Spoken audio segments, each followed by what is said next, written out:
जस्तो लाग्छ जीवनमा एकचोटि त कविता जसले पनि लेख्छ होला। फरक यति हो, कसैले कागजमा लेख्छन् त कसैले हृदयमा। तर कविता लेख्नेहरू सबै कवि हुँदैनन् नि। लेख्नु र कवि हुनु फरक कुरा हुन्। अभिव्यक्तिका विभिन्न विधा मध्ये कविता निकै सशक्त र जटिल विधा मानिन्छ।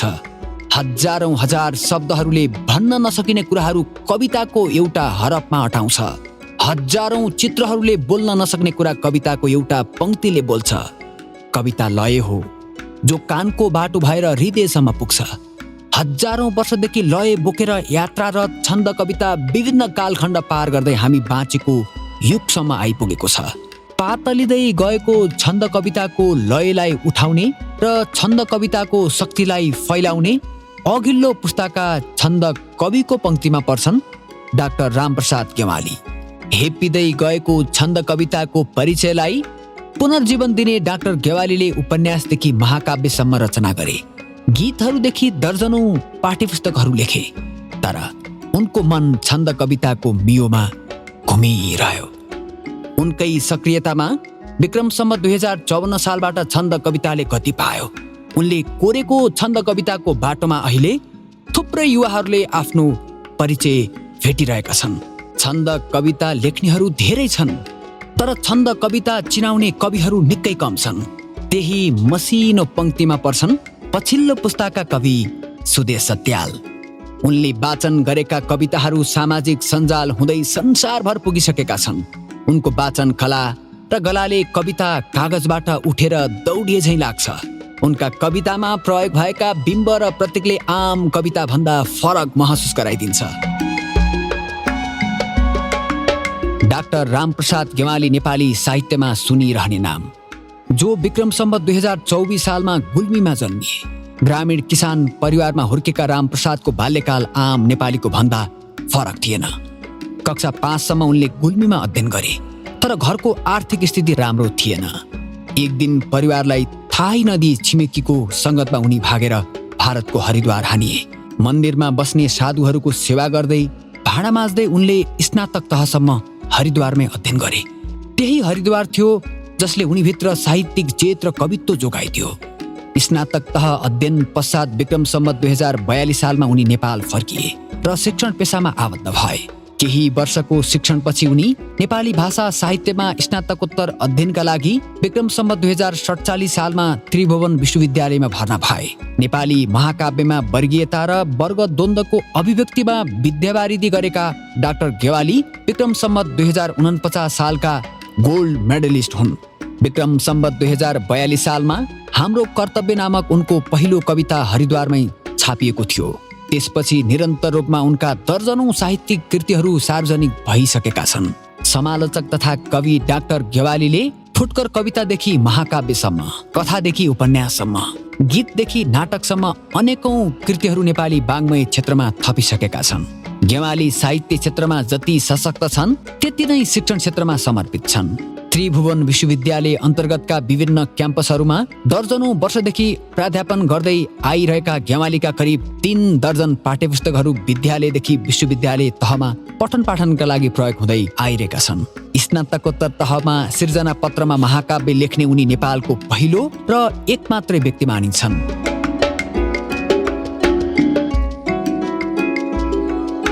उनको महाकाव्य औँसीका फूलहरू सार्वजनिक भएपछि उनकै नेतृत्वमा 50 को दशकबाट छन्द कविताको पुनर्जागरण भएको मानिन्छ। उनकै नेतृत्वमा विक्रम सम्वत 2054 सालमा अभियान साहित्य प्रतिष्ठान सुरु भयो र यसकै जगमा अभियान पुरस्कारको उनले स्थापना गरे। वस्तुपरक समालोचनाका अभियन्ता डाक्टर गेवालीले विक्रम सम्वत 2070 सालमा साहित्यका विभिन्न विधाका 10 वटा समालोचनात्मक पुस्तकहरू एकै दिन ऐतिहासिक रूपमा सार्वजनिक गरेका थिए। बहुआयामिक व्यक्तित्वका धनी डाक्टर गेवाली छन्द कविताका सशक्त अभियन्ता मानिन्छन्।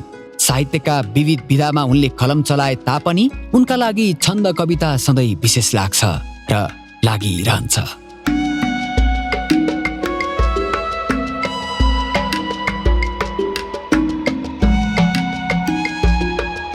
विक्रम सम्वत 2051 सालमा तनहुँको देवघाटमा जन्मिएका सुदेश सत्याल पछिल्लो पुस्ताका चर्चित छन्द कवि मानिन्छन्। उनका बुवाले संस्कृत भाषा र भावको महिमा बुझेका थिए। तनहुँको वज्रयोगिनी स्कुलमा कक्षा 5 अध्ययन पश्चात उनका बुवाले गुरुकुलमा भर्ना गरे र महेश संस्कृत गुरुकुलबाट उनले कक्षा 12 सम्म अध्ययन गरे। त्यही गुरुकुलीय संस्कारले उनलाई फराकिलो हुन सिकायो। त्यही गुरुकुल थियो जसले उनको कवि हृदयलाई हुर्किन दियो। त्यही गुरुकुल थियो जसले उनीभित्र कला र साहित्यको तिर्खा उमारिदियो। देवकोटादेखि लेखनाथका कवितासम्म सानो छँदा उनी खुब लय हालेर पढ्थे। गुरुकुलभित्र हुने विभिन्न कविता वाचन समारोहमा सहभागी हुन्थे। तर कक्षा 9 पुगेपछि मात्रै उनी कविता रचना गर्न थाले। विक्रम सम्वत 2067 साल उनको जीवनको महत्त्वपूर्ण समय बनेर आयो। त्यही साल चितवन महोत्सवमा उनले पहिलो पटक कविता वाचन गरे र त्यही मञ्चबाट छन्द कविता वाचनको उनको औपचारिक यात्रा आरम्भ भयो। त्यो फराकिलो मञ्च, त्यो पहिलो कविता वाचनमा पहिलो भएको दिन उनलाई आजै जस्तो लाग्छ। आशा र अवसरका लागि रहर र सपना बोकेर विक्रम सम्वत 2070 सालमा वाल्मीकि क्याम्पसमा स्नातक तह दोस्रो वर्ष अध्ययनका लागि उनी काठमाडौँ आए। यो भागदौडको सहर उनका लागि त्यति सजिलो थिएन, तर भागदौड बिर्सिए र सिर्जनामा हुमिरहे। कविता वाचनका लागि सुरुवाती दिनहरूमा रित्तो खल्ती बोकेर उनले कयौं स्टेजहरू टेके, कयौं व्यक्तिहरू भेटे। भनिन्छ आफूलाई भन्दा अरूलाई भेट्न सजिलो हुन्छ, तर उनले आफूलाई काव्यमा भेटे। कविताले नै उनको परिचय बनायो। उनको कला र कविता विभिन्न मञ्चमा सम्मानित हुँदै गयो। गुरुकुलमा हुँदा स्वामी डाक्टर रामानन्द गिरीले कविता लेख्न हौस्याए। सायद उनकै सङ्गतले होला सुदेशका कवितामा दार्शनिक चेतको सुगन्ध भेटिन्छ। विक्रम सम्वत 2073 सालमा अन्तरिक्षको धरती नामक उनको पहिलो छन्द कविता सङ्ग्रह सार्वजनिक भइसकेको छ। उनका कविताहरू जति शक्तिशाली छन् त्योभन्दा बढी शक्तिशाली छ उनको कविता वाचन शैली। कविता वाचनका क्रममा उनी नेपालका विभिन्न भूगोल र बस्तीमा पुगिसकेका छन्। कुनै दिन छन्द कविता भन्दा नाक खुम्चाउनेहरूको लामो पङ्क्ति थियो। कति लेख पढ गर्ने मानिसहरूले सतही नजरले हेर्थे, तर उनको कवितामा त्यस्तो जादु छ, एकपटक सुनेपछि सुनिरहँ लाग्छ। छन्द कविताको नयाँ लहर ल्याउने पछिल्लो पुस्ताका उनी प्रभावशाली कवि हुन्। नेपाली छन्द कवितामा यो उनको सुरुवात मात्रै हो, गन्तव्य देख्नै बाँकी छ।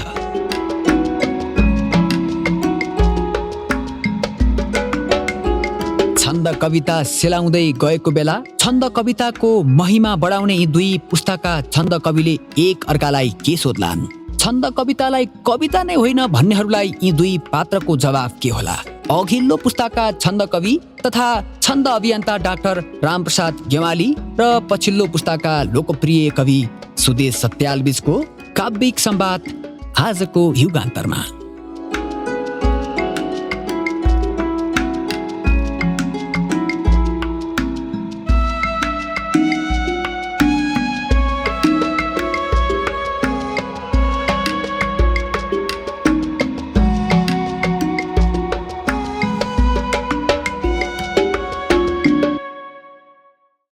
करोडौं व्यक्ति जन्मिन्छन् युगमा युगले गरी, एकाध व्यक्ति जन्मिन्छन् युगै जन्माउने गरी।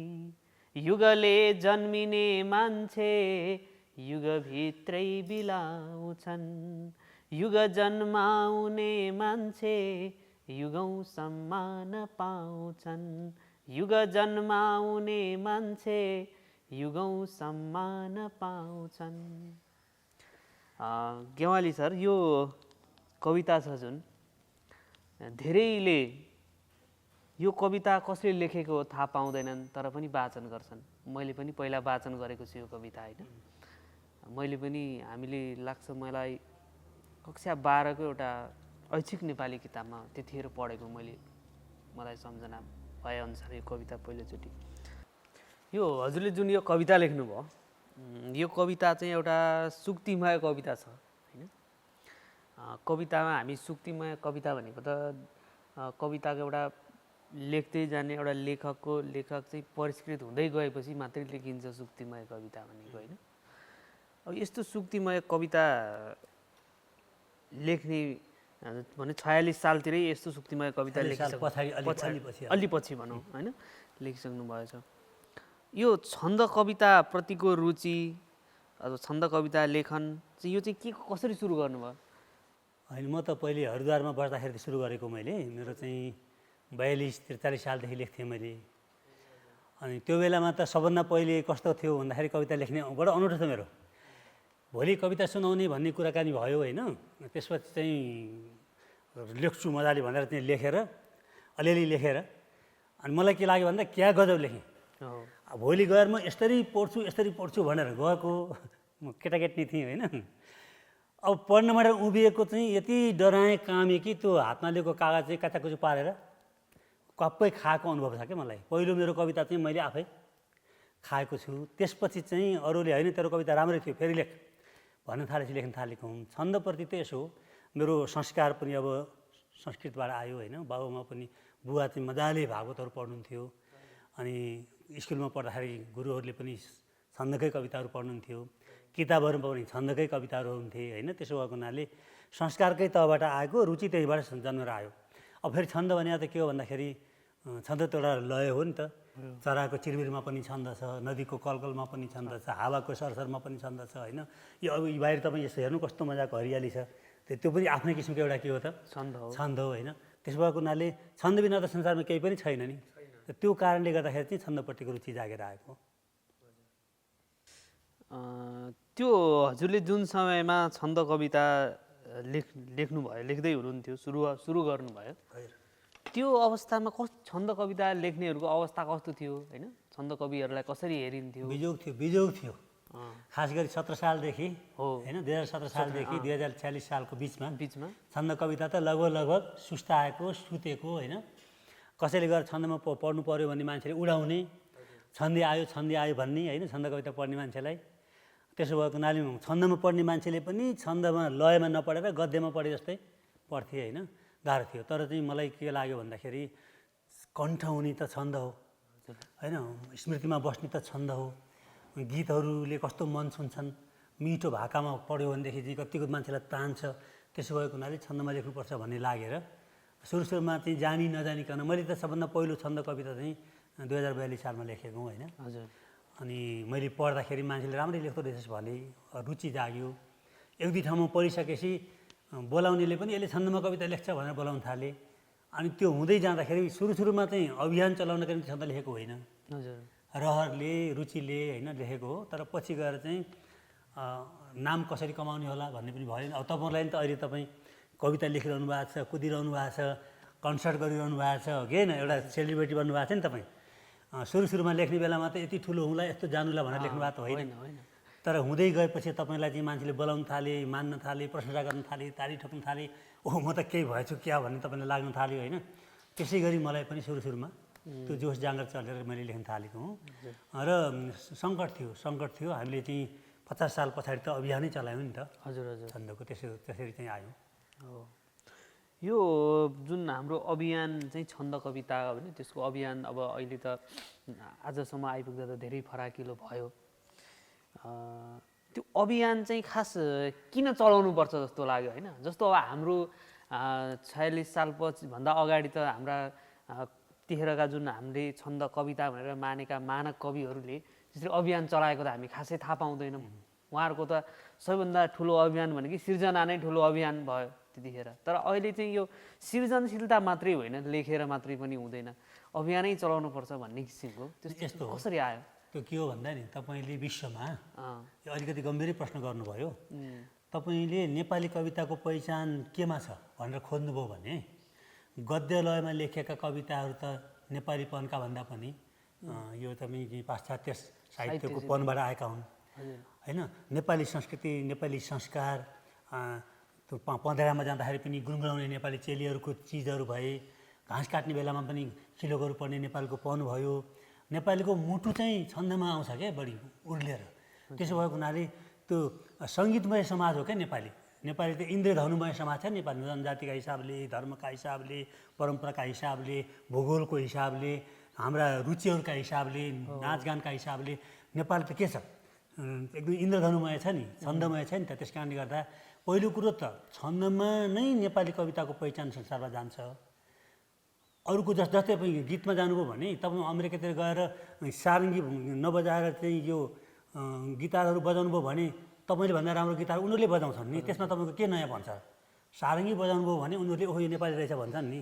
त्यसरी कविताको नेपालीपन चाहिँ छन्द कवितामै हुन्छ भन्ने कुराको बोध भइसकेपछि यसलाई उदात्तीकरण गर्नुपर्छ, यसलाई अझ फैलाउनुपर्छ, यसप्रति रुचि जगाउनुपर्छ। तपाईँले अहिले भन्नुभयो कवितालाई सिर्जनामा महत्त्व दिन्थे, यो पनि त सिर्जनामा महत्त्वै दिएको हो नि। त्यो छन्द कवितामा उत्कृष्ट सिर्जना चाहिँ कसरी गर्ने भन्ने कुरो बुझाउनका निम्ति पनि अभियान जरुरी थियो। श्लोक मात्रै लेख्ने होइन, भाका मात्रै हाल्ने होइन, त्यो भाकाभित्र उत्कृष्ट कविता पनि छ है, उत्कृष्ट कला पनि छ भन्ने देखाउनका निम्ति पनि अभियान चलाउनु जरुरी थियो र हामीले चलायौँ। एउटा लयको अभियान चलायौँ, एउटा त्यो लयभित्र कविता कसरी हाल्ने भन्ने अभियान चलायौँ। त्यत्रो प्रस्तुति उही कुरो पनि सामान्य ढङ्गले व्यक्त गर्नुभयो भने प्रभाव पार्दैन, उसैलाई अलिकति मिठो तरिकाले व्यक्त गर्नुभयो भने मान्छेलाई तान्छ नि त। त्यस कारणले एक लय नेपाली हो, दुई भाव उत्कृष्ट हुनुपर्छ, तीन प्रस्तुति पनि सुन्दर हुनुपर्छ भन्ने कुरो यी तीनटा कुरा बुझाउनका निम्ति, यी तीनटा कुरालाई उदात्तीकरण गर्नका निम्ति हामीले अभियान चलायौँ। हजुर। र त्यसमा तपाईँले पछि आएर त अब के भन्छ नि सुनमा सुगन्ध थप्ने काम पनि गर्नुभयो। हजुर हजुर। अब यो जुन हाम्रो अभियानको कुरा छ होइन, अभियान चाहिँ हामीले चलाएको, हजुरहरूले चलाएको धेरै लामो समय भयो अहिलेसम्म आइपुग्दा अभियान चाहिँ। यो अभियान चलाउनु एउटा पाटो रह्यो। फेरि अब अभियानै चलाएर कवि चाहिँ बन्दा रहेछन् अथवा त्यस्तो अभियानले चाहिँ एउटा एकदम राम्रो कवि जन्मिने हुँदो रहेछ या हुँदैन रहेछ, अथवा कुनै अभियान नभइकन कसैले त्यो प्रशिक्षण नगरिकन अथवा भनौँ छन्द प्रशिक्षण जस्तो नगरिकन त्यो स्वाभाविक रूपमा एउटा कुनै कवि चाहिँ आफै कविता खोज्दै अनि कविता सिक्दै अनि बिस्तारै त्यसरी लेख्दै लेख्दै बन्ने एउटा कवि हुन्छ होला। कोही चाहिँ कसैले चाहिँ प्रशिक्षण दिएर छन्दको प्रशिक्षण गराएर त्यहाँबाट निस्किने कवि हुन्छ होला। मैले बुझेँ तपाईँको कुरा, जटिल प्रश्न पनि हो। कसैले बनाएर कवि कोही बन्ने होइन, तर के हुन्छ भन्दाखेरि नि तपाईँले माटो छ, मलिलो पनि छ, हावा जलबल पायो भने त्यहाँ भएको बिउ प्रस्फुटित हुन्छ नि, त्यसले फैलिने अवसर पाउँछ। तपाईँले चाहिँ अब यो आँगनमा चाहिँ ल्याएर बिउ रोप्नुभयो भने यहाँ चाहिँ उम्रन्छ त, उम्रदैन नि त।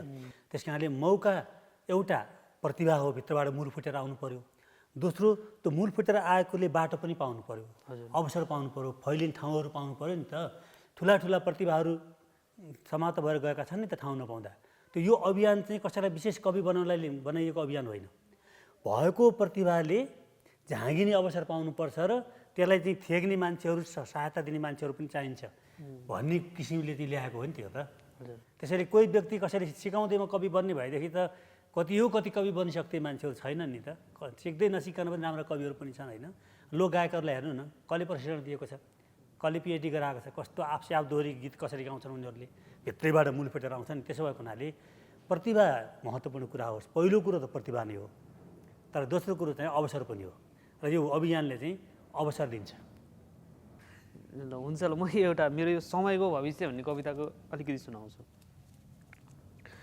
पोल्दै खाने सिर अनि गिदी कालको हुन्छ दाउ, को काट्दैछन् छप छप गरी घामका हात पाउ, के झिम्केलान् झिम झिम गरी जुन काती परेला, नौनी जस्तै तप तप गरी मृत्यु नै पग्लिएला, के होला खै प्रलय नहुने एउटा मात्र मन्त्र, गाँजा खाइकन बगरमा सुत्छ झै अर्थतन्त्र, कौवा डाङ्रे त्रिभुवन कहीँ भेटिँदैनन् निशान, चौबाटामा जहर पिउँदै मर्छ झै वर्तमान, चौबाटामा जहर पिउँदै मर्छ झै वर्तमान। अब तपाईँको प्रश्नको उत्तर त्यहीभित्र छ। तपाईँले भन्नुभयो नि प्रशिक्षण किन चाहिन्छ। सुरुमा तपाईँ यस्ता कविता लेख्न सक्नुहुन्थ्यो? थिएन। सुरुमा तपाईँको यतिको लय थियो? थिएन। यो आत्मविश्वास थियो? थिएन। तर तपाईँभित्र प्रतिभा त थियो नि त। त्यो प्रतिभाले तपाईँले चितवन हुँदै माडी हुँदै कहाँ हुँदै काठमाडौँ आएर अहिले तपाईँ एउटा सेलिब्रेटी बन्न सक्नु भएको छ नि त। त्यसो भएको हुनाले अभियानले मान्छेलाई बाटो दिन्छ, अवसर दिन्छ, आत्मविश्वास बढाउँछ, परिष्कार गर्छ। यो जुन अभियानहरूले यसरी जुन कविहरूलाई लेख्न उत्प्रेरित गर्यो भन्ने एउटा प्रसङ्ग, सुन्दर प्रसङ्ग आयो। अब यो अर्को प्रसङ्ग फेरि अर्को के छ भन्दा छन्द कवितामाथि पछिल्लो समयमा भइरहेको एउटा जुन चाहिँ कविताका बौद्धिक पाठकहरूले चाहिँ अब हामी यसै गरी चिया खाँदाखेरि गफ गर्दाखेरि मेरो पनि समकालीन कविहरूले बारम्बार गरिरहने एउटा प्रश्न छ, मलाई पनि गर्छन् र जो गम्भीर भएर लेख्न खोज्छन् अथवा पढ्न खोज्छन् दुइटै। यो समाजमा कविता नलेख्ने तर कविता के लेखिएको छ नेपाली साहित्यमा भनेर हेर्ने एउटा पाठक पनि छ। ऊ लेख्दैन तर साहित्यको गम्भीर अध्ययन गरिरहन्छ। उनीहरूले चाहिँ छन्द कवितालाई चाहिँ के भनिरहन्छन् भने यो छन्द कविहरूले चाहिँ जहिले पनि यो बिम्ब प्रतीकहरू र लेख्ने विषयहरू चाहिँ एकदम परम्परित खालको जुन नयाँपन दिन नसकेको उस्तै खालको लेखिरहने। जस्तो एउटा राम्रो कविको कविता सङ्ग्रह पढ्यो भने 2-4वटा कविता पढेपछि बाँकी पढ्न नपर्ने, किनकि उही खालको बिम्ब प्रतीक दोहोरिने। अनि त्यो नयाँपन ल्याउन सकेका छैनन्। यो छन्द कवितामा चाहिँ त्यसरी नयाँपन आएको छैन भन्ने चाहिँ यो गद्यमा लेखिएका एकदमै अहिलेका जसलाई हामीले मानक कवि मानिरहेका छौँ अहिले समकालीन लेखनमा, उनीहरूले चाहिँ धेरै भनिरहन्छन् यो कुरा। मसँग पनि कविता लेख्दाखेरि योबाट यसो हुनुपर्छ है, यस्तो लेख्नुपर्छ है भनेर बारम्बार भनिरहन्छन्। अर्जुनले बाण हाने भने जस्तो ट्याक्क मात्रै भयो, अलि बहुअर्थी खालको बिम्ब प्रतीक आएन छन्द कवितामा भन्ने एउटा आरोप छ। के भन्नुहुन्छ यसमा चाहिँ? यस्तो हो, त्यो त के हो भन्दाखेरि उहाँले कति पढ्नु भएको छ भन्ने कुरामा केन्द्रित हुन्छ नि त। उहाँले कति छन्द कविलाई पढेर कति मनन गरेर पढ्नु भएको छ। म त्यसो भन्ने मान्छेलाई चुनौती दिन्छु, तपाईँ मञ्चमा आउनुहोस्, तपाईँ उत्कृष्ट कविता लिएर आउनुहोस् र म पनि आउँछु। तपाईँले तपाईँको कविताका बिम्बको व्याख्या गर्नु र म मेरो कविताको बिम्बका व्याख्या गर्छु। नयाँपन भनेको के? उहाँहरूलाई के भ्रम छ भन्दाखेरि सगरमाथाको कुरा गर्यो भने परम्परित बिम्ब भयो, अनि फुजीमरीको कुरा गर्यो भने आधुनिक बिम्ब हो, त्यस्तो हुन्छ। कालीगण्डकीको बिम्ब प्रस्तुत गर्यो भने चाहिँ उनीहरूलाई परम्परित हुन्छ, अनि टिग्रिस नदीको प्रयोग गर्यो भने उनीहरूलाई नयाँ हुन्छ, त्यस्तो हुन्छ त? त्यस्तो त होइन। मूल कुरो के हो भन्दा कुन बिम्बबाट कुन भावलाई कसरी प्रक्षेपण गरेको छ त्यो हेर्न सक्नु पर्यो, अध्ययन पनि गर्न सक्नु पर्यो। हाम्रा कवितामा कस्ता बिम्ब छन् खोज्नु भएकै छैन उहाँले, होइन? तपाईँको चाहिँ यो पुतली र झुसुक, मेरो त्यो एउटा कविता छ पुतली र झुसुकेरा, त्यही एउटा शब्दको बिम्ब खोजेर देखाउनुहोस् न उहाँहरूले। विज्ञानलाई चाहिँ फेल गराउने गरी त्यहाँ बिम्ब प्रयोग गरिएका छन्, तर खोज्नु भएको छैन नि त। उहाँले पढ्दै पढ्नु भएको। म तपाईँलाई बताउँछु, छन्द कविता उहाँले पढ्नु भएकै छैन। पढ्नु भएको छ भने पनि प्रतिनिधिमूलक व्यक्तिका छन्द कविता पढ्नु भएको छैन। प्रतिनिधिमूलक व्यक्तिका छन्द पढ्नु भएको छ भने पनि एकाध कता पढ्नु भएको छ, प्रतिनिधिमूलक कविका प्रतिनिधिमूलक कविता पढ्नु भएको छैन। त्यसो भएको हुनाले आधुनिक कवि बिम्ब ल्याएन भन्ने कुरा होइन। तर एउटा चाहिँ के सत्य भन्दा लय चाहिँ त परम्परित छ नि त।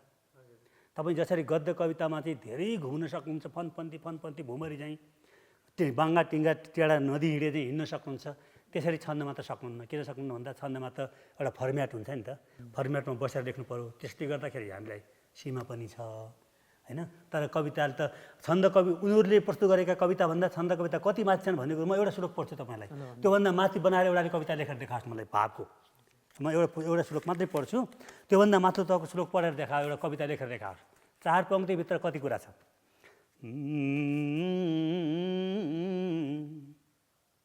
यस्ता सुन्दर दृश्य देख्न सकियोस्, केही देख्न बाँकी नहोस्। यस्ता मार्मिक काव्य लेख्न सकियोस्, केही लेख्न बाँकी नहोस्। यस्ता उन्नत बीज छर्न सकियोस्, केही छर्न बाँकी नहोस्। यस्ता उत्तम कर्म गर्न सकियोस्, केही गर्न बाँकी नहोस्, केही गर्न बाँकी नहोस्। यो 4 पङ्क्तिले जे कुरो भन्छ त्यति कुरो उहाँले कति लाइनमा भन्न सक्नुहुन्छ? हामी त चुनौती दिन सक्छौँ। त्यसो भएको हुनाले पढ्नु पऱ्यो। पहिले उहाँलाई म चुनौती दिन्छु, पढ्नु पऱ्यो। दोस्रो उहाँलाई म चुनौती दिन्छु, एउटा छन्द कविता लेखेर देखाउँछ राम्रो। लय मात्र होइन, एउटा राम्रो छन्द कविता लेखेर देखाउनु, त्यसपछि छन्द कविताको आलोचना गर्नु। त त्यो आलोचना त्यसले मात्रै गरेको छ बिचरा, जसलाई छन्दमा राम्रो कविता लेख्न आउँदैन। त्यसैले म गद्यको पक्षमा विपक्षमा छन्दको पक्षमा चाहिँ छैन। मलाई लाग्छ तपाईँ पनि हुनुहुन्न। हामी कविताका पक्षमा छौँ, कविताको उदात्तताका पक्षमा छौँ, सौन्दर्यका पक्षमा छौँ। तर कविता केवल कविताका निम्ति होइन, कविता जीवनका लागि हो, कविता समाजका लागि हो। कविताले हाम्रो चेतनाको विस्तार गर्नु पर्यो, कविताले भावनालाई प्रगाढ पार्नु पर्यो, कविताले मान्छेलाई मार्गदर्शन गर्नु पर्यो, कविताले हृदयलाई प्रफुल्लित पार्नु पर्यो। गरेको छ कि छैन त? तपाईँ अहिले कविता पढ्दै जहाँ हिँड्नुहुन्छ कति ताली बज्छ, त्यत्तिकै बज्या होला त? तपाईँलाई आज टेलिभिजनले बोलाएर कुराकानी गरिराखेको छ, त्यत्तिकै गरे होला त? त जसले राम्रो गर्न सक्छ त्यो गद्य कवि पनि उत्कृष्ट छ, जसले राम्रो गर्न सक्दैन त्यो गद्य कवि पनि केही छैन, पद्य कवि पनि केही छैन। त्यसैले कविता राम्रो बनाउनु पर्यो भन्ने कुरो चाहिँ को अभियान चाहिँ हो। तर अब छन्दमा लेख्ने अभ्यास भएको हुनाले छन्दमा राम्रो कविता बनाउने अभियान चलाउनु खोज्या त हो। अहिले त तपाईँ पनि त चलाइरहनु भएको छ नि छन्दमा अभियान, म मात्रै चलाइराखेको छैन नि त। अहिले त अभियान त तपाईँ पनि हो नि त, म मात्रै त होइन नि त। बरु म तपाईँलाई एउटा सोध्छु त, के भन्दाखेरि हाम्रो पालामा त हामीले बेइज्जती सह्यौँ, अहिले ठिक छ होइन। सुरुमा कविता लेख्दाखेरि छन्दमै लेख्नुभयो नि तपाईँले पनि। हजुर। अनि त्यो कविता लेख्दाखेरि तपाईँको मनमा कस्ता भावना उत्पन्न भए, त्यो मञ्चमा गएर सुनाउने बेलामा तपाईँकोमा कस्तो खालको एउटा चाहिँ अनुभूति थियो होइन। अनि सुनाइसकेपछि त्यो बेलाका मान्छेले तपाईँलाई कसरी चाहिँ प्रतिक्रिया व्यक्त गरे, ती प्रतिक्रियाले तपाईँ कतिको उत्साहित हुनुभयो वा निरुत्साहित हुनुभयो होइन। त्यहाँदेखि लिएर अहिले यो सेलिब्रेटी बन्नुसम्मको तपाईँको जुन यात्रा छ त्यसलाई अलिकति भन्नुहोस् न, कस्तो भइरहेको छ? मैले चाहिँ खास कविता चाहिँ गुरुकुलमा 6 कक्षामा अध्ययन गरेसँगै कविताप्रतिको रुचि बढेको मलाई चाहिँ। त्यहाँभन्दा अगाडि कविता त अब पढ्न त पढ्यो, त्यस्तो लेख्ने वाचन गर्ने केही पनि थिएन त्यस्तो खास केही। अनि गुरुकुलमा चाहिँ म महेश संस्कृत गुरुकुलमा पढेँ। अनि हाम्रो त्यहाँको पीठाधीश हाम्रो ब्रह्मलीन गुरु डाक्टर स्वामी रामानन्द गिरीज्यूले चाहिँ, म चिन्छु रामानन्दजीलाई। हजुर, उहाँले चाहिँ उहाँ चाहिँ गुरुकुल आएपछि हप्तामा कविता वाचन गर्ने, कवि गोष्ठी गर्ने, त्यहीँका विद्यार्थीहरूले लेख्न अभिप्रेरित गर्ने गर्नुभयो। त्यसै सँगसँगै गुरुकुल पढियो, त्यसरी छन्द लेख्न थालियो। त्यो गुरुकुल सम्बन्धी कुरा भयो। सुरुमा चाहिँ कविता म आफू लेख्दैन थिएँ। अब वाचन चाहिँ खोइ त्यो संस्कृतको श्लोक अलिअलि पढ्ने भएर होला, मैले चाहिँ यो यमा तारा ज भान सलगा केही नसिकिकन जानेको 20-25 छन्दमा वाचन। त्यसलाई चाहिँ लय चेतना भन्छ कि, एउटा शास्त्र जानेर लेख्ने भनिन्छ, अर्को चाहिँ अरूले गाएको सुनेर भित्र एउटा संस्कार बसिएको छ, त्यस्तै तपाईँले संस्कारले पढ्नुभयो। हजुर, त्यसरी पढेँ। अनि पछि त अब कोर्समा पढियो, त्यसको सूत्र चाहिँ पछि जाने, मैले लय पहिला जानियो। त्यसरी गर्दाखेरि पहिला सुरुमा चाहिँ अब अरूले लेखिदिन्थेँ, अनि कविता वाचन गर्थेँ म सुरुमा। अब 10-11 वर्षको थिएँ। अनि त्यसरी लेख्न सुरु गरेँ। अब 9 कक्षा पढेपछि चाहिँ मैले आफै लेख्न थालेँ छन्दमा। अनि मैले मेरो पहिलो कविताको एउटा श्लोक अलि सम्झिन्छु, म सुनाउँछु। मेरो पहिलो कविता म 9 कक्षामा पढ्दाखेरि लेखेको शिखरणी छन्दमा लेखेको थिएँ। फुटेका छन् छाला चरचर गरी चिर्दछ तन, फुटेका छालाले उकुस मुकुसी भो अति झन, दिए केही खान्थे भनिकन म माग्थे अलिकति, सबै पापी रहेछन् किन विरह बुझ्थे विनसिति। यो चाहिँ मेरो पहिलो कविता हो। तर पहिलो कवितामा पनि तपाईँको त लय मात्रै होइन, शास्त्रीय रूपमा छन्द पनि मिलेको देखिन्छ नि त, राम्रो छ। प्रतियोगितामा भाग लियो भने कवि भइन्छ होला भन्ने लाग्थ्यो त्यतिखेर चाहिँ, त्यो बेला होइन। अनि प्रतियोगिता एकदम धेरै हुने। अब कहिलेकाहीँ 2 ठाउँमा 3 ठाउँमा नि फर्स्ट भएको चितवनतिर हुन्थेँ म, भानु जयन्ती यस्तोमा। अनि त्यसरी सुनाउँदै आएँ। तर प्राय मञ्चमा गएर कविता वाचन गरिसकेपछि चाहिँ मेरो अनुभवमा सधैँभरि मैले राम्रो प्रतिक्रिया पाएको, सानैदेखि नै यो कुरा चाहिँ। अनि कतिपयले चाहिँ अब के चाहिँ भने कविता जो सुन्दाखेरि चाहिँ अब तपाईँले वाचन गर्दा चाहिँ कविता धेरै राम्रो लाग्छ, हामीले पढ्दा चाहिँ खोइ कस्तो लाग्छ त्यही कविता हामीले पढ्दा चाहिँ तपाईँको सुन्दा चाहिँ धेरै राम्रो लाग्छ कविता भन्ने। तपाईँले यो उठाएको प्रश्नमा म जोडिहाल्छु। एउटा एकदम राम्रो कुरा के आयो भन्दा, पढ्दाखेरि चाहिँ त्यो मिठो पढेको हुनाले मान्छेले चाहिँ राम्रो लाग्यो भन्छन्, तर कानामा अक्षर पढ्दा त्यति छोएन भन्ने खालको कुरो हुन्छ नि। त्यो के हो भन्दा कवितालाई श्रव्य काव्य भन्छ। हजुर, ख्याल गर्नु होला। नाटकलाई दृश्य काव्य भन्छ। श्रव्य काव्य भनेकै के हो भन्दा अक्षरमा मात्रै रहन्जेलसम्म कविता सुतेको हुन्छ। जब कवितालाई ढङ्गसित वाचन गरिन्छ नि, त्यो झुरुक्क उठेर हिँड्न थाल्छ के। त्यसो भएको हुनाले कविताको न्याय अक्षरमा पढेर मात्रै हुन सक्दैन। कविताको वास्तविक आस्वादन चाहिँ त्यो वक्ताले, वाचकले, कविले मजासँग लय हालेर पढ्यो भने मात्रै हुन्छ। त्यो कुरो नबुझ्ने मान्छेले मात्रै किताबमा पढ्दा त त्यति मजा आएन भनेको कारण चाहिँ उनीहरूलाई चाहिँ श्रव्य काव्य भन्ने कुरो थाहा नभएर उनीहरूले त्यो कुरा गरेका हुन्।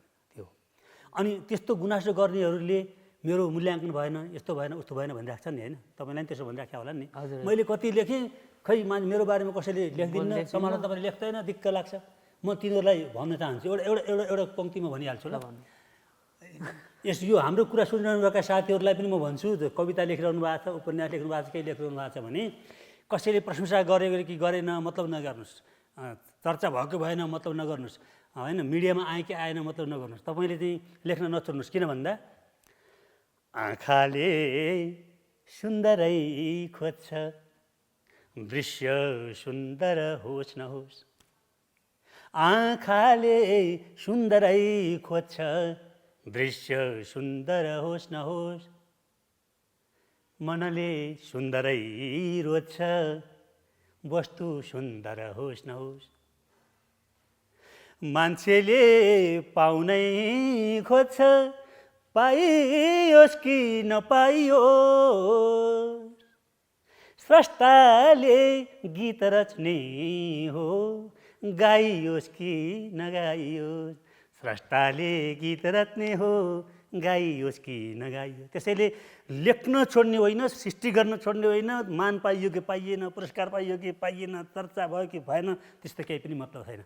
म काठमाडौँ आएको भर्खर कति दिन, 4-5 दिन भएको थियो हजुरको कार्यक्रममा पहिलोचोटि कविता सुनाएको मैले, होइन? पहिलो कार्यक्रममा दोस्रो हो कि पहिलो त्यो टेलिभिजनको कार्यक्रममा सुनाइयो सँगै, प्यारो छ नेपाल आयो। त्यसपछि अनि हजुरको कार्यक्रममा गएर सुनाएँ मैले, होइन? अनि त्यो लगभग 70 सालतिरको कुरा जस्तो लाग्छ। म 70 सालमा आएको काठमाडौँ। अनि मैले त्यो 72 सालमा चाहिँ पहिलोपटक त्यतिखेर युट्युबमा कविता वाचन गर्ने भन्ने कुरा भयो। अनि मलाई नि 72 सालसम्म मलाई पनि थाहा थिएन युट्युब। किन थाहा थिएन भने म त्यो जान्दैन थिएँ। मेरो यस्तो ठुलो सानो मोबाइल, फोन गर्न मात्रै मिल्ने सानो मोबाइल चलाउँथेँ, मलाई ज्ञान थिएन। अनि तपाईँले युट्युबमा कविता राख्न पर्यो, हामीले सबैले राखेका छौँ, यति यो कविको राखिसक्यौँ, तपाईँ पनि राख्नु पर्यो भन्नुभयो। अनि मैले चाहिँ अब मलाई युट्युब भने थाहै छैन, मेरो कविता कसले हेर्छ र भने मैले, होइन तपाईँ कविता राख्ने, तपाईँको कविता हेर्छन्, तपाईँको 5 वटा जति कविता युट्युबमा राख्नु पर्यो, वाचन गर्नु पर्यो भनेर अनि भन्नुभयो। ल हुन्छ त नि भनेर मैले अनि त्यसपछि वाचन गरेँ 5 वटा कविता। अब त्यहाँ वाचन गरेको कविताको चाहिँ त्यो युट्युबमा भ्युज यति नपत्याउँदो तरिकाले गयो त्यो मलाई। अनि पछि त्यो हेर्दाखेरि त आज भिडियो हालेको भोलिपल्ट चाहिँ उहाँहरूले चाहिँ अनि मलाई त देश विदेशबाट पुरै फोन गर्न थाल्नुभयो त्यसपछि त साथीहरूले त। त्यसले युट्युबबाट चाहिँ एकदम त्यो भ्युजहरू एकदमै धेरै बढ्न थाल्यो। अनि मैले आफूले थाहा नपाइकन अनि त्यसपछि केही वर्षपछि मैले टेलिभिजनमा वाचन गरेँ कविता एउटा। अनि त्यो कविता वाचन गर्यो, त्यो लगभग 25-30 लाख भ्युज गइसकेछ, मलाई थाहै नभएको। अनि एकजना साथीले भन्नुभयो तपाईँ कविता हेर्नु त कति धेरै भ्युज भन्नुभयो। ए हो र भने अनि उहाँले मलाई स्क्रिनसट गरेर पठाउनु भयो, यति 20 लाख यति भ्युज पुगेको छ तपाईँको कविताको भनेर मलाई पठाउनु भयो। अनि बल्ल मलाई थाहा भयो, ओहो यति धेरै पुगिसकेको छ मेरो भ्युज भन्ने भयो। अनि त्यसपछि चाहिँ यो छन्द कविता चाहिँ अब मैले आफूले थाहा नपाइकन म चर्चित भइसकेको छु क्या। अनि त्यसपछि देश विदेशबाट फोन आउने, अनि कार्यक्रममा एकदमै धेरै बोलाउन थाल्ने, नयाँ पुस्ताहरूले एकदमै धेरै मलाई त्यो बोलाउन थाल्ने, कार्यक्रममा जाने। अनि त्यसपछि एकदमै धेरै कार्यक्रमको धेरै डिमान्ड हुन थाल्यो त्यसपछि। अनि म चाहिँ अनि कार्यक्रममा अब त्यो कविता चाहिँ कस्तो भन्दाखेरि कविता वाचन गर्दाखेरि त्यो पारिश्रमिक लिने भन्ने खासै चलन थिएन, होइन? मलाई पनि थाहा थिएन। अनि कार्यक्रमहरू एकदमै धेरै आउन थालिसकेपछि ओहो अब म सधैँ यत्तिकै त म त सक्दिनँ यसरी कविता सुनाउन। अनि कविता सुनायो, दिनमा 3-4 वटा कार्यक्रममा गयो, आउने बेला भाडा नि हुँदैन, कविता फ्रीमा सुनायो, हिँड्यो दिनकै 3-4 वटा कार्यक्रम है।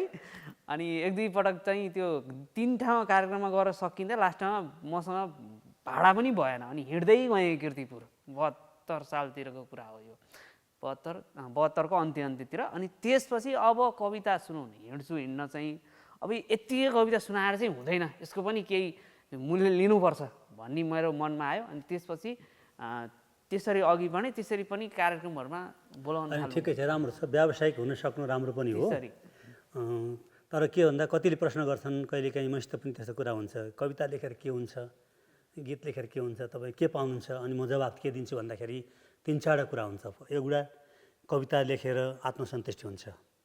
दोस्रो, कविता लेखेपछि सामाजिक सम्बन्ध हुन्छ। तेस्रो, तपाईँ राम्रो कवि हुनुहुन्छ भने प्रतिष्ठित हुनुहुन्छ र चर्चामा जानुभयो भने आम्दानी पनि हुन्छ। आज तपाईँ पनि घुमिरहनु भएको छ, म उत्तर कोरिया गएको छु, म चाइना गएको छु, म सिङ्गापुर गएको छु, त्यस्तै खालका भारतमा त अब कतिपटक गइसक्यो भनौँ होइन। हामी यो देशका पूर्व पश्चिम हामी गइरहेका छौँ। हामीलाई त्यहाँ पुर्याउने के, कसले पुर्यायो? कविताले पुर्यायो नि त। हामीलाई कसले खान दियो त्यो बेलामा? त्यो बसमा कसले पुर्यायो? होटलमा कसले राख्यो?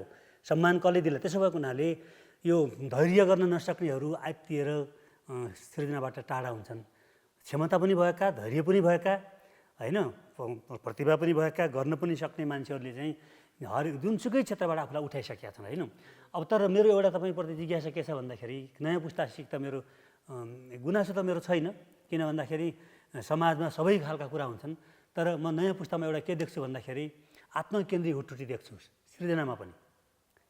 हाम्रा देवकोटाहरूले, लेखनाथ पौड्यालहरूले, भानुभक्तहरूले आफूलाई उठाउनका निम्ति साहित्य लेखेनन्। साहित्यलाई उठाउनका निम्ति, कवितालाई उठाउनको निम्ति आफूलाई समर्पित गरे र त्यो समर्पणमा उनीहरूले यति योगदान दिए कि हामीले मानेका छौँ। तर आजका हामीहरू चाहिँ आफूलाई स्थापित गर्नका निम्ति लेखिरहेका छौँ। साहित्य राम्रो होस् नहोस्, म राम्रो हुनुपर्छ होइन। साहित्यको चाहिँ उठोस् नउठोस्, तर म चाहिँ उठेको हुनुपर्छ। यो किसिमको जुन प्रवृत्ति बढेको छ नयाँ पुस्तामा, तपाईँ एउटा यसरी कुदिरहेको स्रष्टाको रूपमा चाहिँ के सोचिरहनु भएको छ यसको बारेमा?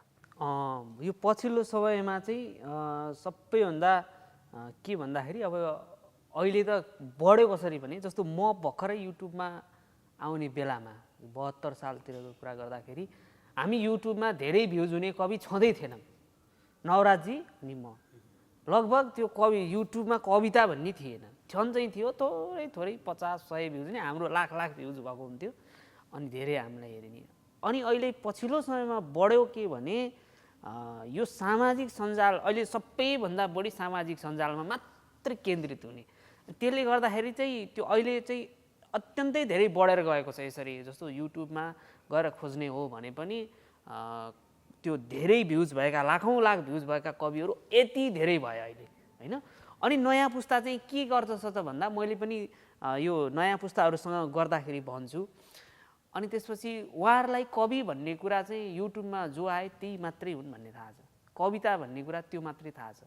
मैले पनि भन्छु त्यति मात्रै होइन, नेपाली साहित्य भनेको तपाईँले युट्युब मात्रै होइन, यस्तो यस्तो हुन्। जस्तो देवकोटा भन्यो अथवा लेखनाथ भन्यो, उहाँहरूका जुन कविताहरूको बारेमा जुन पुस्तकै छन् नि, हामीले त्यसलाई पनि छामेर पढ्नुपर्छ। र हामीले जुन यो सामाजिक सञ्जाल मात्रै कवि देखिरहेछौँ त्यो होइन, यो भ्रममा हामी नपरौँ। त्यो यस्तो हो, कस्तो भन्दाखेरि भ्युजको भ्यालु भनेको चाहिँ त भ्युज त तपाईँको अश्लील फिल्महरू हेर्नुभयो भने सबभन्दा बढी भ्युज पाइरहेको हुन्छ। त्यो टिकटकमा केही न केहीका पाउँदो चिजहरूले भ्युज पाएको छ। भ्युज कति पाइयो भन्ने कुराले कविताको मूल्याङ्कन गर्दैन। त्यो मान्छेले तपाईँको कविताका टुक्राहरू चाहिँ कतिको कण्ठ गरेको छ, ठाउँ ठाउँमा त्यसले कतिको चाहिँ बोल्छ होइन। निबन्ध लेख्नु पऱ्यो भने तपाईँको कविता साभार गर्छ कि गर्दैन, भाषण गर्ने बेलामा चाहिँ तपाईँ फलानु कविले यस्तो भनेको छ भने तपाईँ कवितालाई चाहिँ टुक्रा प्रस्तुत गर्छ कि गर्दैन, त्यो हुन सक्यो भने चाहिँ व्यक्ति बच्यो। मैले जहिले पनि के भन्ने गर्छु भन्दाखेरि कवि अमर त्यो बेलामा मात्रै हुन्छ हृदयमा पस्न पनि सक्नु पर्यो होइन, समालोचकको मस्तिष्कमा बस्न पनि पर्यो। पाठकका हृदयमा त युट्युबले पुर्याउने भयो, तर समालोचकको मस्तिष्कमा केले पुर्याउने होला? त्यो त अमर कविताले मात्रै पुर्याउने हो। त्यो कुरामा चाहिँ लाग्नुपर्ने हुन्छ, त्यस्तो मलाई लाग्छ। ल तपाईँ त्यत्रो भ्युज पाइरहेका मान्छे एउटा कविताका टुक्रा यसो विचार सुनाउँ न, अलि आनन्द पनि गरौँ न। यो कवितामा कुरा गर्ने, गफ मात्रै किन गर्ने? ठिक छ, म अघि प्रश्नमा अलिकति जोड्न चाहन्छु। र यो त्यही भएर पछिल्लो पुस्तामा, पछिल्लो भनेको म चाहिँ कुनै नयाँ पुस्ता होइन, फेरि यसलाई यसरी बुझ्नु होला, म पनि एकदम पछिल्लै हो। अनि हाम्रो केही लेख्न खोज्दै गरेका उहाँहरूमा चाहिँ अनि त्यसले के बनाएको छ भन्दा कसरी चर्चित हुने होइन, दिनकै लाइभमा आएर हो कि होइन, कहीँ गएर दिनकै धाएर हो कि कुनै संस्था चलाएर अध्यक्ष भएर हो कि अघि हजुरले भन्नुभएको कुरा यो चाहिँ अहिले यसरी चाहिँ केहीमा बढेको देखिन्छ। सृजनशीलता र मैले सृजना गरेको कुरा के हो भन्ने कुरामा कुनै गम्भीरता छैन, मात्रै म चर्चित हुनु पऱ्यो, म सेलिब्रिटी हुनु पऱ्यो भन्ने किसिमको यो किसिमको भाव चाहिँ पछिल्लो समयमा बढेको छ। म चाहिँ मेरो समकालीनमा मैले भेटेसम्म देखेसम्म चाहिँ मैले भन्छु यो होइन, मैले पनि सुनाउँछु मेरो कविता म चर्चित हुनको लागि मैले कविता लेखेकै होइन। म थाहै नभई मेरो कविता लाखौँ लाख भ्युज पुगेपछि बल्ल मैले थाहा पाएँ मेरो कविता चर्चित भइसकेछ भनेर। त्यसरी तपाईँले सृजनशीलतालाई चाहिँ आफ्नो सृजना कसरी स्तरीय हो र हामीले नेपाली साहित्य होइन, तपाईँ कविता लेख्नुहुन्छ भने संसारभरिको कविता पढ्नुहोस्, पढ्ने कोसिस गर्नुहोस्, सक्नुहुन्छ भने। त्यसमा चाहिँ मेरो चाहिँ के भन्नु छ भन्दाखेरि नयाँ साथीहरूलाई, हजुर चर्चामा भएका साथीहरूलाई पनि मेरो भन्नु के छ भन्दाखेरि आँखाले सबै कुरो देख्छ, आँखाले उत्यमा बसेका साथीहरूलाई देख्छ, यो बिल्डिङ देख्छ, बाहिरको हरियाली देख्छ, अरू सबै कुरा देख्छ, यी लुगाहरू सबै देख्छ, तर आँखाले आफ्नो अनुहार देख्दैन। आफ्नो अनुहार हेर्नका निम्ति चाहिँ ऐना चाहिन्छ। त्यस कारणले जबसम्म तपाईँ चर्चामा आएका साथीहरू चाहिँ त्यो ऐना रूपी समालोचकहरूको भित्र पुग्नुहुन्न नि, तबसम्म चाहिँ भोलि आज त चर्चामा रहनु होला, भोलि हराउन सक्नुहुन्छ जस्तो मलाई लाग्छ। त्यसैले ऐना हेर्नु पर्यो, आँखाले सबैलाई देख्छ तर आफूलाई देख्दैन नि। जबसम्म तपाईँले चाहिँ एउटा प्राज्ञिक व्यक्तिले तपाईँको प्रशंसा गर्दैनन्, चर्चा गर्दैन त हुनेवाला छैन भन्ने कुरो चाहिँ जानुपर्छ सन्देशमा, त्यो लाग्छ। र एउटा कविता सुनाउनु त, त्यही दुई तिनवटा टुक्राहरू। हुन्छ, म यो तपाईँलाई सबै कन्ठै हुन्छ क्या, हेर्नु पर्दैन होइन। यो एउटा विज्ञान मर्दैछ कि भन्ने कविताको थोरै अंश सुनाउँछु। जङ्गे पिल्लर सास फेर्न नसकी जाँदैछ उद्यानमा, ताना साह समृद्ध राष्ट्र बिचरा सुत्दैछ ओछ्यानमा, डाँफे एक निमोनियासँग लडी लौ छटपटाएछ कि, यो ब्रह्माण्ड लुछेर सक्दछु भनी साम्राज्य आएछ कि, बारीको डिलमा थिए एकछिनमै 9 लाख तारा झरे, सल्लाहका रुख अस्पतालतिर पो भर्ना हुँदैछन् अरे, फक्रिन्छन् कसरी र वन्य लहरा आक्रान्त आक्रान्तमा, कोठाभित्र हिमाल चोर जसरी लुक्दैछ एकान्तमा, कोही भेट्न नआउनु घर घरै रारा र फेवाहरू, आएको छ ज्वरो भनिकन सुते सेता परेवाहरू, कैदी झैँ थुनिएछ नाइल नदी आउन्न फर्की सुख, हाच्छ्यौँ गर्दछ है वसन्त ऋतुले छोपेर आफ्नो मुख, हाच्छ्यौँ गर्दछ है वसन्त ऋतुले छोपेर आफ्नो मुख। यति थोरै टुक्रा। अब तपाईँको कविता सुन्दा पनि अरूहरूका कविता सुन्दा पनि हाम्रै कविता पनि म के देख्छु भन्दाखेरि भएन, पुगेन, बिग्रियो, समाप्त खत्तम छ, हाम्रो समाज जस्तो त हामी त्यो व्यक्त गरिरहेका छौँ नि। तर अब यो हाम्रो अभियानका कुरा जुन जोडिरहनु भएको थियो, अभियानको एउटा पाटो के पनि हो भन्दाखेरि मान्छेमा आशा जगाउने, विद्रोह मात्रै बनाएर हुन्थ्यो। अहिले माओवादीले त्यत्रो क्रान्ति गर्यो, भत्काउन सिकायो, लडाउन सिकायो, निर्माण गर्न सिकाएन नि त। त्यो निर्माण गर्न नसिकाएको हुनाले त्यत्रो मानिसहरूको मृत्युपछि बनेको अहिलेको लोकतन्त्र जस्ता तस्तै छ। किन भन्दा आशाका कुरामा सृजनात्मकतालाई दिन सकिए। त्यस कारणले अब यो हाम्रा कविताहरूले चाहिँ मलाई के लाग्छ भन्दा यथार्थको उद्घाटन गर्नुका साथसाथै आशा पनि जगाउनुपर्छ। जस्तो हामीले आमामाथि कविता लेख्छौँ एउटा, हाम्रो आमामाथि लेखिएका कविता लगभग पढ्ने हो भने लगभग एउटा कविता पढ्छु लगभग उस्तै सार एउटै आउँछ। आमामाथि भनेको आमा एकदम महान बनाएर हामीले लेखेका छौँ कि आमामाथि कविता। मलाई मेरो चाहना के थियो, मैले चाहिँ के चाहन्छु भने मैले लेख्न सक्छु सक्दिनँ, तर कविले हाम्रो छन्दमा लेख्ने कविले नि लेखोस्, कसैबाट लेख्न सकोस्, राम्रो कविता जसले लेख्दा पनि हुन्छ। जस्तो आमामाथि कविता लेख्दाखेरि एकजना गद्यमा लेख्ने एकजना मेरी समकालीन कविले के लेख्यो भने आमा तिमी मूर्ख हौ भनेर कविता लेख्यो। हामीले आमालाई जुन उदात्तीकरण यति गऱ्यौँ नि, उसले आमालाई चाहिँ पृथक कोणबाट हामीले अहिलेसम्म आमामाथि लेख्न नसकिएको एउटा छुट्टै भाष्य बनाएर आमामाथि कविता लेखिदियो भन्नाले हामीले छन्दमा लेख्दाखेरि चाहिँ कतिपय धेरै हाम्रो भाष्यहरू अथवा पुनरावृत्ति भएको कि हाम्रा कविहरूमा यस्तो हुन्छ। पुनरावृत्ति पनि यसो प्रत्येक बिहान हेर्दा कस्तो देखिन्छ, प्रत्येक बिहान उस्तै उतैबाट सूर्य उदाइराखेको छ, उस्तै रङको देखिन्छ, उस्तै हावा चलिराखेको हुन्छ, तर प्रत्येक बिहान फरक हुन्छ। समयको कारणले हिजोको सट्टा आज आयो, समय बढ्यो, हिजोभन्दा आज गर्मी वा जाडो कम बढी छ, नयाँ भएर आयो, हिजोभन्दा बढी आज ताप धेरै वा कम छ, नयाँ भएर आयो, हिजोभन्दा आज हिजो बाँचेका मान्छे आज मरिसकेका छन्, युग फेरिसक्यो होइन, नयाँ मान्छे जन्मे, नयाँ जन्म आइसकेका छ। त्यसैले खालि के हो भन्दा हेर्दा उस्तै लागेर पनि यदि उही कुरो होइन भने चाहिँ त्यसलाई स्वीकार गर्न सकिन्छ, तर हेर्दा पनि उस्तै छ र कुरो पनि उयो भने तपाईँको कुरामा चाहिँ हामी सहमत हुन सक्छौँ। यसरी चाहिँ जानुपर्ने हुन्छ। त्यो कुरा ठिक छ। मैले नि भन्न खोजेको भने त्यो हामीले उदात्तीकरण, त्यो आमाको एकदमै धेरै प्रशंसा गरेर मात्रै अनि आलोचना गरिएका पनि छन् त। त्यो त हाम्रो धेरै त्यस्ता लेखिए, आलोचना गरे। मैले तपाईँले कति ठाउँ सुन्नु भएको छ नि त, आमा महान हुँदैन, मातृत्व मात्रै महान हुन्छ भनेर मैले कतिपटक बोलेको छु नि त। आमा त बदमास हुन्छ, आमाले त आफ्नो के अरे स्वार्थका निम्ति बच्चालाई सिसाको झ्याङमा फाडेर हिँडेका छन्, आमाले त बच्चाको घाँटी निउछेर मारेका पनि छन् होइन, आमा त बच्चालाई टुर पारेर चाहिँ पहिलो पनि गएका छन्। आमा महान हुँदैन, मातृत्व चाहिँ महान हुन्छ भनेर हामीले बोलेका छौँ त, तर त्यो स्वर कम भयो, हो त्यो शैली कम भयो, त्यति मात्रै त हो नि। त्यही हो कुरा, त्यही हो मेरो पनि। यसरी लेखौँ भन्ने मलाई अब यो मलाई आफूलाई चाहेको है, मैले कति लेख्न सक्छु छैन, थोरै प्रसङ्ग मात्रै कुरा गरौँ। एउटा श्लोक मैले अघि दार्जिलिङ जाँदाखेरि मैले एउटा कविता लेखेको, 4 श्लोक सुनाउँछु मैले। त्यहाँ मात्रै एउटा रात परेको, राति त हो 6:30-7 बजेतिर राति थियो, मैले झ्यालबाट हेर्दाखेरि पात हल्लिएको देखेँ। पात हल्लिएको कुरालाई कसरी लेख्ने त कवितामा होइन। त्यसपछि मैले लेखेँ त्यो श्लोक के छ भने, हावा सिरसिर चल्छ फिरफिर गरी, नाच्छन् पखेरा भिर, पाखाले हरिया भिरेर फरिया, सार्छन् कि चाहिँ मासतिर, हाली पल्लव पङ्ख भुरभुर गरी, उठ्छिन् पहाडी चरी, चाहे लौ नफलोस् न स्याउ रुखमा फल्दैछ गालाभरि भनेर लेखेँ। राम्रो छ, राम्रो छ। मैले पढेको थिएँ, तपाईँ मैले सुनेको नि पहिले नि तपाईँले सुनाउनु। अनि मैले यहाँ भने यो पाखाले हरिया भिरेर फरिया, सार्छन् कि चाहिँ मासतिर लेख्दा अब अति अश्लील भयो भनेर पनि भन्नुभयो। अनि कतिपय समालोचकहरूले पनि भन्नुभयो, राष्ट्र माधव घिमिरेले पनि भन्नुभएको थियो कुरा। अनि मैले भन्न चाहेको कुरा चाहिँ के भने, हामीले चाहिँ त्यो पात हल्लिएको कुरालाई अलिक विशिष्ट ढङ्गले भन्ने, सामान्य रूपमा किन भन्ने होइन। ठिक छ, त्यो त स्वाभाविक कुरा हो।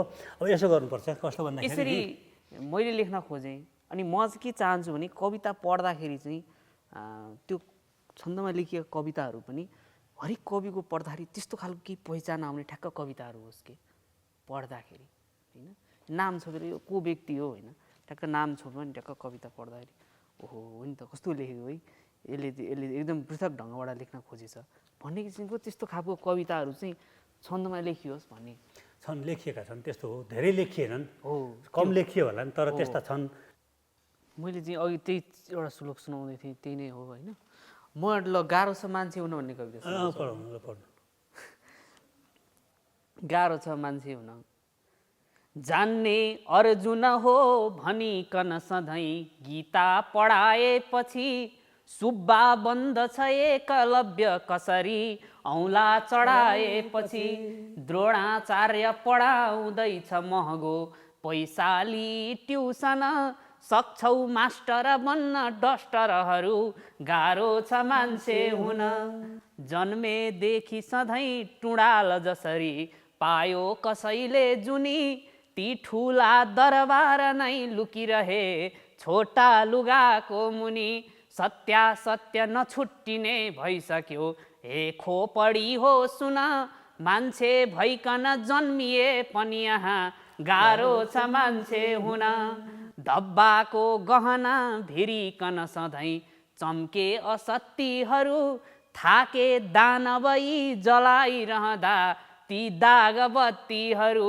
गर्छन् कोसिस विश्व चर्चित कुनै आदर्शलाई छुन, गान्धी रावण राम जे बन तिमी, गाह्रो छ मान्छे हुन, गान्धी रावण राम जे बन तिमी, गाह्रो छ मान्छे हुन, सोझाको दिन रात वर्णन गरे टेढाहरूले किन, हामी बौद्धिक वर्ग हौँ भनिरहे भेडाहरूले किन तिम्रा वादहरू सबै मरिसके सिद्धान्त ठेली सुन भो पाण्डित्य नछाट पुस्तकहरू गाह्रो छ मान्छे हुन आफू जन्मिनुको रहस्य कहिल्यै पत्तो नपाएपछि केही तत्त्व खुले चिहान नजिकै रातै बिताएपछि सच्चा चालक खै खुदा कि भगवान विज्ञान यसु कुन देउता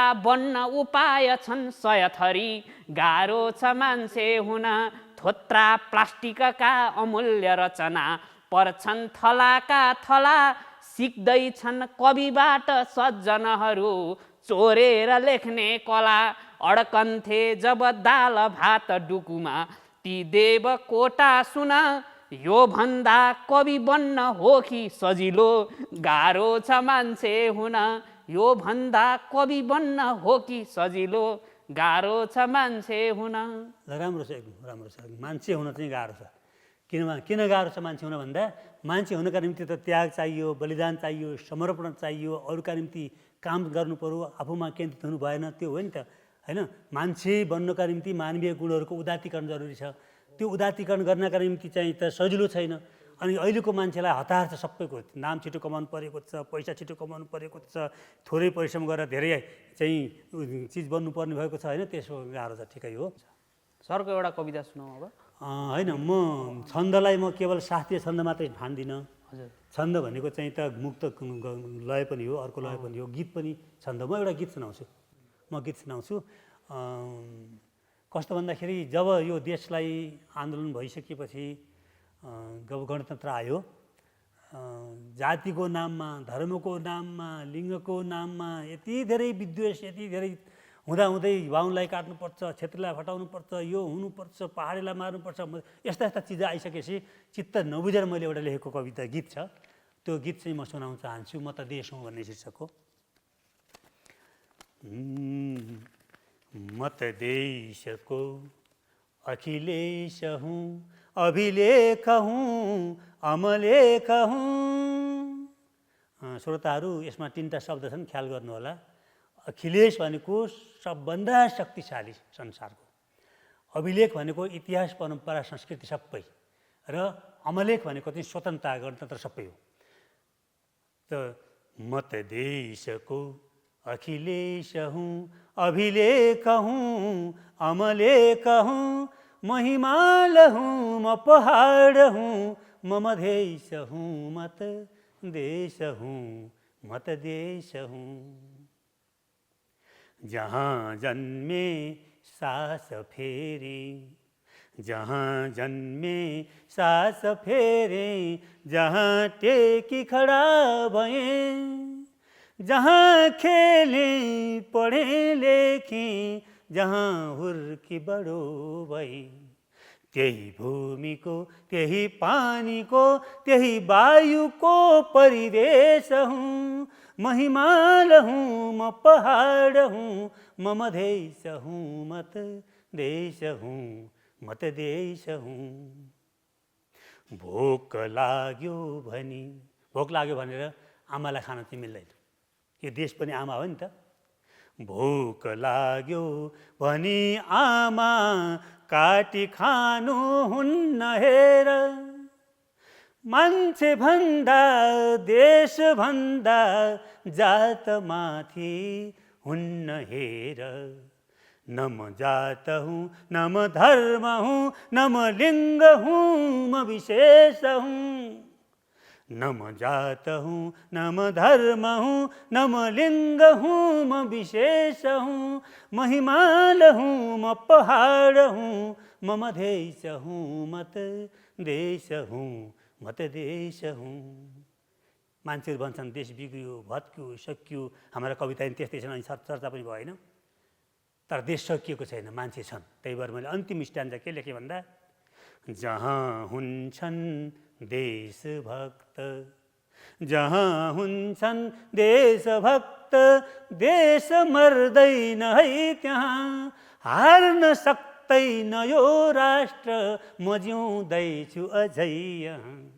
हार्न सक्दैन यो राष्ट्र म जिउँदैछु अझै यहाँ म उमङ्ग हुँ म अनन्त हुँ म अनेक हुँ तर एक हुँ म हिमाल हुँ म पहाड हुँ म मधेस हुँ म त देश हुँ म त देश हुँ। एकदमै सुन्दर गीत। धन्यवाद। यो पनि छन्द हो, यो पनि छन्द हो। गीत पनि वास्तवमा के भन्दा अत्यन्त सुन्दर गीती छन्दमा हो। हामी त्यसले हेर्नुपर्ने हुन्छ। यो एउटा श्रगमणि छन्दको कविता पढ्छु ल। बाँसुरी भन्ने शीर्षक छ। गीतको देशमा बस्दछन् मूर्छना, गीतको देशमा बस्दछन् मूर्छना, पालबाटै अहो निस्किए सिर्जना, नाच्दछन् ओठ सङ्गीतमा छमछमा, नाच्दछन् ओठ सङ्गीतमा छमछमा, कम्मरै भाँच्दछन् आज सारे गमा, नादमै पौडिने गर्दछन् ती सुख, नादमै पौडिने गर्दछन् ती सुख, चुम्न पाऊँ सधैँ बाँसुरीको मुख, गाउँदा गाउँदै बिर्सिएमा ध्वनि, गाउँदा गाउँदै बिर्सिएमा ध्वनि, बाँसुरी चोर्छ यो कोइलीले पनि, राधिका झैँ फसे फुलबारीहरू, राधिका झैँ फसे फुलबारीहरू, कृष्ण लीला नहुन् बाँसघारीहरू, कृष्ण लीला नहुन् बाँसघारीहरू, फुक्न जान्यो भने प्रेमको बाँसुरी, फुक्न जान्यो भने प्रेमको बाँसुरी, काखमै आउँछिन् विश्वकी सुन्दरी,